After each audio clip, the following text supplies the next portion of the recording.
जय श्री गुरुदेव। जय श्री कृष्णा। भगवत गीता अध्याय 10। श्री भगवान बोले, हे महाभाव अर्जुन, मेरे परम वचन को तुम फिर भी सुनो, जिसे मैं मुझ में अत्यंत प्रेम रखने वाले तुम्हारे लिए हित की कामना से कहूँगा। मेरे प्रकट होने को न तो देवता जानते हैं न महर्षि, क्योंकि मैं सब प्रकार से देवताओं का और महर्षियों का आदि हूँ। अर्थात परमात्मा जानने का विषय नहीं है, बल्कि मानने और अनुभव करने का विषय है। उन्हें माना ही जा सकता है, जाना नहीं जा सकता। जैसे अपने माता पिता को हम मान ही सकते हैं, जान नहीं सकते, क्योंकि जन्म लेते समय हमने उन्हें देखा ही नहीं, देखना संभव ही नहीं। माता की अपेक्षा भी पिता को जानना सर्वथा असंभव है, क्योंकि माता से जन्म लेते समय तो हमारा शरीर बन चुका था, पर पिता से जन्म लेते समय हमारे शरीर की सत्ता ही नहीं थी। भगवान संपूर्ण संसार के पिता हैं, इसीलिए परमात्मा को जानना सर्वथा असंभव है, उन्हें माना ही जा सकता है। भगवान कहते हैं, जो मनुष्य मुझे अजन्मा, अनादि और संपूर्ण लोकों का महान ईश्वर जानता है, अर्थात दृढ़ता से संदेह रहित स्वीकार कर लेता है, वह मनुष्यों में ज्ञानवान है और वह संपूर्ण पापों से मुक्त हो जाता है। बुद्धि, ज्ञान, असम्मोह, क्षमा, सत्य, दम, शम तथा सुख दुख, उत्पत्ति, विनाश, भय, अभय और अहिंसा, समता, संतोष, तप, दान, यश और अपयश, प्राणियों के ये अनेक प्रकार के अलग अलग 20 भाव मुझसे ही होते हैं। 7 महर्षि और उनसे भी पहले होने वाले 4 सनकादि तथा 14 मनु, ये सब के सब मेरे मन से पैदा हुए हैं और मुझ में भाव रखने वाले हैं, जिनकी संसार में यह संपूर्ण प्रजा है। जो मनुष्य मेरी इस विभूति को और योग को तत्व से जानता है, अर्थात दृढ़ता पूर्वक संदेह रहित स्वीकार कर लेता है, वह अविचल भक्ति योग से युक्त हो जाता है। इसमें कुछ भी संशय नहीं है। मैं संसार मात्र का प्रभाव अर्थात मूल कारण हूँ और मुझसे सारा संसार प्रवृत्त हो रहा है, अर्थात चेष्टा कर रहा है। ऐसा मानकर मुझ में ही श्रद्धा प्रेम रखते हुए बुद्धिमान भक्त मेरा ही भजन करते हैं, सब प्रकार से मेरे ही शरण होते हैं। मुझ में चित्त वाले तथा मुझ में प्राणों को अर्पण करने वाले भक्तजन आपस में मेरे गुण प्रभाव आदि को जानते हुए और उनका कथन करते हुए नित्य निरंतर संतुष्ट रहते हैं और मुझ में ही प्रेम करते हैं। कहने का तात्पर्य है कि भक्तों का चित्त भगवान को छोड़कर कहीं जाता ही नहीं। उनकी दृष्टि में जब एक भगवान के सिवाय और कुछ है ही नहीं, तो फिर उनका चित्त कहाँ जाए, कैसे जाए और क्यों जाए। वे भगवान के लिए ही जीते हैं, उनकी संपूर्ण चेष्टाएं भगवान के लिए ही होती हैं। कोई सुनने वाला आ जाए तो वे भगवान के गुण प्रभाव आदि की विलक्षण बातों का ज्ञान कराते हैं, भगवान की लीला कथा का वर्णन करते हैं। और कोई सुनाने वाला आ जाए तो प्रेम पूर्वक सुनते हैं। न तो कहने वाला तृप्त होता है और न सुनने वाला तृप्ति नहीं होती।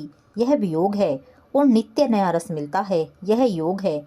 इस वियोग और योग के कारण प्रेम प्रतिक्षण वर्धमान होता है। अब भगवान कहते हैं कि उन नित्य निरंतर मुझ में लगे हुए और प्रेम पूर्वक मेरा भजन करने वाले भक्तों को मैं वह बुद्धि योग दे देता हूँ, जिससे उनको मेरी प्राप्ति हो जाती है। अर्थात भगवान निष्ठ भक्त भगवान को छोड़कर न तो समता चाहते हैं, न तत्व ज्ञान चाहते हैं, न मोक्ष चाहते हैं और न और ही कुछ चाहते हैं। उनका तो एक ही काम है, नित्य निरंतर भगवान में लगे रहना। इसीलिए उन भक्तों की सारी जिम्मेदारी भगवान पर ही आ जाती है। उन भक्तों में कोई कमी न रह जाए, इस दृष्टि से भगवान अपनी तरफ से उनको समता और तत्व ज्ञान दोनों ही दे देते हैं। अब भगवान कहते हैं कि उन भक्तों पर कृपा करने के लिए ही उनके स्वरूप में रहने वाला मैं उनके अज्ञान जन्य अंधकार को दिदीप्यमान ज्ञान रूप दीपक के द्वारा नष्ट कर देता हूँ। भगवान की ऐसी बातें सुन अर्जुन बोले, हे परम ब्रह्म, परम धाम और महान पवित्र आप ही हैं। आप शाश्वत, दिव्य पुरुष, आदिदेव, अजन्मा और सर्वव्यापक हैं। ऐसा आपको सबके सब ऋषि, देवऋषि नारद, असित, देवल तथा व्यास कहते हैं और स्वयं आप भी मेरे प्रति कहते हैं। हे केशव, मुझसे आप जो कुछ कह रहे हैं यह सब मैं सत्य मानता हूँ। हे भगवान, आपके प्रकट होने को न तो देवता जानते हैं और न दानव ही जानते हैं। हे भूत भावन, हे भूतेश, हे देवदेव, हे जगतपते, हे पुरुषोत्तम, आप स्वयं ही अपने आप से अपने आप को जानते हैं। इसीलिए जिन विभूतियों से आप इन संपूर्ण लोकों को व्याप्त करके स्थित हैं, उन सभी अपनी दिव्य विभूतियों का संपूर्णता से वर्णन करने में आप ही समर्थ हैं। हे योगिन, निरंतर सांगोपांग चिंतन करता हुआ मैं आपको कैसे जानूं, और हे भगवान, किन किन भावों में आप मेरे द्वारा चिंतन किए जा सकते हैं, अर्थात किन किन भावों में मैं आपका चिंतन करूं। हे जनार्दन, आप अपने योग को और विभूतियों को विस्तार से फिर कहिए, क्योंकि आपके अमृतमय वचन सुनते सुनते मेरी तृप्ति नहीं हो रही है। तब श्री भगवान बोले, हाँ ठीक है, मैं अपनी दिव्य विभूतियों को तेरे लिए संक्षेप से कहूँगा, क्योंकि हे कुरुश्रेष्ठ, मेरी विभूतियों के विस्तार का अंत ही नहीं है। हे नींद को जीतने वाले अर्जुन, संपूर्ण प्राणियों के आदि मध्य तथा अंत में मैं ही हूँ, और संपूर्ण प्राणियों के अंतःकरण में स्थित आत्मा भी मैं ही हूँ। मैं अदिति के पुत्रों में विष्णु और प्रकाशमान वस्तुओं में किरणों वाला सूर्य हूँ। मैं मरुतों का तेज और नक्षत्रों का अधिपति चंद्रमा हूँ।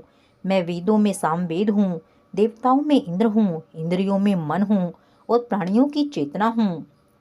रुद्रों में शंकर और यक्ष राक्षसों में कुबेर मैं हूँ। वसुओं में पवित्र करने वाली अग्नि और शिखर वाले पर्वतों में सुमेरु मैं हूँ। हे पार्थ, पुरोहितों में मुख्य बृहस्पति को मेरा स्वरूप समझो। सेनापतियों में कार्तिकेय और जलाशयों में समुद्र मैं हूँ। महर्षियों में भृगु और शब्दों में एक अक्षर अर्थात प्रणव मैं हूँ। संपूर्ण यज्ञों में जपयज्ञ और स्थिर रहने वालों में हिमालय मैं हूँ। संपूर्ण वृक्षों में पीपल, देव ऋषियों में नारद, गंधर्वों में चित्ररथ और सिद्धों में कपिल मुनि मैं ही हूँ। घोड़ों में अमृत के साथ समुद्र से प्रकट होने वाले उच्चैश्रवा नामक घोड़े को, श्रेष्ठ हाथियों में ऐरावत नामक हाथी को, और मनुष्य में राजा को मेरी विभूति मानो। आयुधों में वज्र और धेनुओं में कामधेनु मैं ही हूँ। संतान उत्पत्ति का हेतु कामदेव मैं हूँ, और सर्पों में वासुकी मैं हूँ। नागों में अनंत शेषनाग और जल जंतुओं का अधिपति वरुण मैं हूँ। पितरों में अर्यमा और शासन करने वालों में यमराज मैं हूँ। दैत्यों में प्रहलाद और गणना करने वाले अर्थात ज्योतिषियों में काल मैं हूँ। पशुओं में सिंह और पक्षियों में गरुड़ मैं हूँ। पवित्र करने वालों में वायु और शस्त्रधारियों में राम मैं हूँ। जल जंतुओं में मगर मैं हूँ, और नदियों में गंगा जी मैं हूँ। हे अर्जुन, संपूर्ण सृष्टियों के आदि मध्य तथा अंत में मैं ही हूँ। विद्याओं में अध्यात्म विद्या और परस्पर शास्त्रार्थ करने वालों का वाद मैं ही हूँ। अक्षरों में आकार और समासों में द्वंद्व समास मैं हूँ। अक्षय काल अर्थात काल का भी महाकाल तथा सब और मुख वाला धाता अर्थात सबका पालन पोषण करने वाला भी मैं ही हूँ।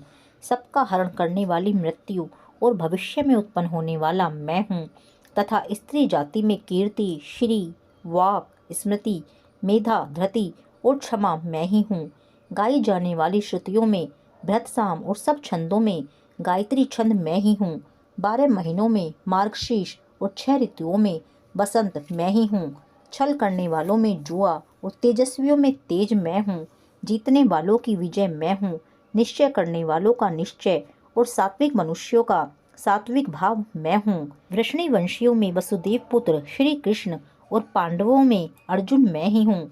मुनियों में वेदव्यास और कवियों में कवि शुक्राचार्य भी मैं हूँ। दमन करने वालों में दंड नीति और विजय चाहने वालों में नीति मैं हूँ। गोपनीय भावों में मैं मौन हूँ, और ज्ञानवानों में ज्ञान मैं ही हूँ। हे अर्जुन, संपूर्ण प्राणियों का जो बीज अर्थात मूल कारण है, वह बीज भी मैं ही हूँ, क्योंकि वह चर अचर कोई प्राणी नहीं है जो मेरे बिना हो, अर्थात चर अचर सब कुछ मैं ही हूँ। कहने का तात्पर्य यह है कि संसार में जो कुछ भी विशेषता दिखती है, उसको संसार की मानने से मनुष्य उसमें फंस जाता है, जिससे उसका पतन हो जाता है। इसीलिए भगवान यहाँ बहुत ही सरल साधन बताते हैं कि तुम्हारा मन जहाँ कहीं भी और जिस किसी विशेषता को देखकर आकृष्ट होता है, वहाँ उस विशेषता को तुम मेरी ही समझो कि यह विशेषता भगवान की है और भगवान से ही आई है। यह विशेषता इस परिवर्तनशील और जड़ नाशवान संसार की नहीं है। ऐसा समझने से तुम्हारा आकर्षण उस वस्तु व्यक्ति में न होकर मेरे में ही होगा, जिससे तुम्हारा मुझ में प्रेम हो जाएगा। 84 लाख योनियाँ तथा उनके सिवाय देवता, पितर, गंधर्व, भूत, प्रेत, पिशाच, ब्रह्म राक्षस, पूतना, बालग्रह आदि जितनी भी योनियाँ हैं, उन सब के मूल कारण भगवान हैं। तात्पर्य है कि अनंत ब्रह्मांडों में अनंत जीव हैं, पर उन सब का बीज एक ही है। लौकिक बीज से तो एक ही प्रकार की खेती पैदा की जा सकती है।